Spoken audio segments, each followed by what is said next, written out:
ஆமாம், அவருடைய போராட்ட வடிவம் என்பது நேற்று அவர் ஒரே ஒரு 10 நிமிட வீடியோ ஒரு பேராசிரியரை போல எளிமையாக பாமரருக்கும் புரியும்படி அவர் போட்ட காணொலியால தான் இன்னைக்கு என்ன சொல்றாங்க, தேர்தல் ஆணையமே சர்வர் கிராஷ்ன்றாங்க.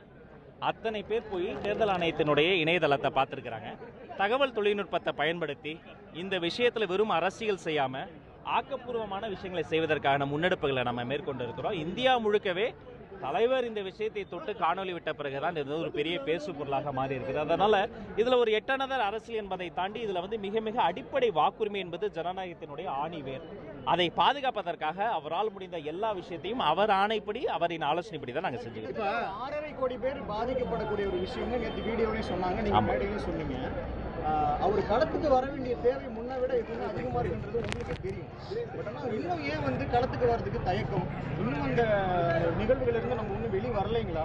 இல்லை இப்படியே இருந்தால் இன்னும் எவ்வளோ நாளைக்கு இது தொடரும்? ஏன்னா மக்களோட எதிர்பார்ப்பாகவும் இருக்குல்ல, தொண்டர்களோட எதிர்பார்ப்பாக இருக்குல்ல. இப்போ இங்கே கேட்குறப்ப யார் வராங்கன்னு மக்கள் மத்தியிலும் ஒரு எதிர்பார்ப்பு இருக்குது. அது என்னைக்கு தான் அது உடைப்பீங்க அந்த ஐசை? மதிப்பிற்குரிய அதிகாரி அர்ச்சனா பட்நாயக் அவர்கள் கிட்டத்தட்ட ஒரு ஆண்டுக்கு முன்பே கிட்டத்தட்ட 8 கோடி பேர் இருக்கக்கூடிய தமிழ்நாட்டில் 6,36,00,000 சொச்சம் பேர் தான் வாக்களிக்க போகிறாங்கன்னு டிக்ளேர் பண்ணாங்க. அர்ச்சனா பட்நாயக் அவங்க சொன்ன டேட்டாவில் கூட ஃபுல்லாக போய் நான் ஸ்டடி பண்ணி பார்த்தப்ப 29 வயதுக்குட்பட்ட இளம் வாக்காளர்கள் மட்டுமே கிட்டத்தட்ட சற்றொப்ப 1.5 கோடி பேர் இருக்கிறாங்க. அப்போ இது முழுக்க இந்த களம் என்பது, இந்த டேட்டா என்பது புதிதாக வரக்கூடிய நியூ பிளேயர்ஸ், தமிழக வெற்றி கழகம் கூட நான் சொல்ல, டிவிக்குன்னு சொல்லல, இந்த இளைஞர்களினுடைய அன்பை வெல்லக்கூடியவங்க நியூ பிளேயர்ஸ் தான் என்பது இந்த பொலிட்டிக்கல் டயோஸ்பரால இருக்கக்கூடிய அந்த டெக்னிக்கல் விஷயங்களை அறிந்த அரசியல் விமர்சகர்கள் சொல்லக்கூடிய ஒரு விஷயம்.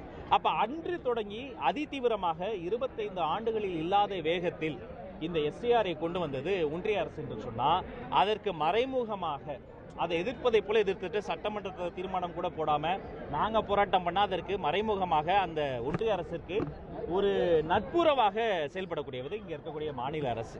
அப்போ இதில் சட்ட சிக்கல் இருக்கு. ஆமாம், சட்ட சிக்கலும் இருக்கு. அப்போ மக்கள்கிட்ட விழிப்புணர்வு ஏற்படுத்தணும். ஆமாம், விழிப்புணர்வு ஏற்படுத்தணும். வெறுமனே இதை நம்ம இந்த சதியை மட்டும், நம்ம இந்த சூழ்ச்சியை மட்டும் சொன்னோம்னா கோபத்தில் அதை கிழிச்சு போட்டு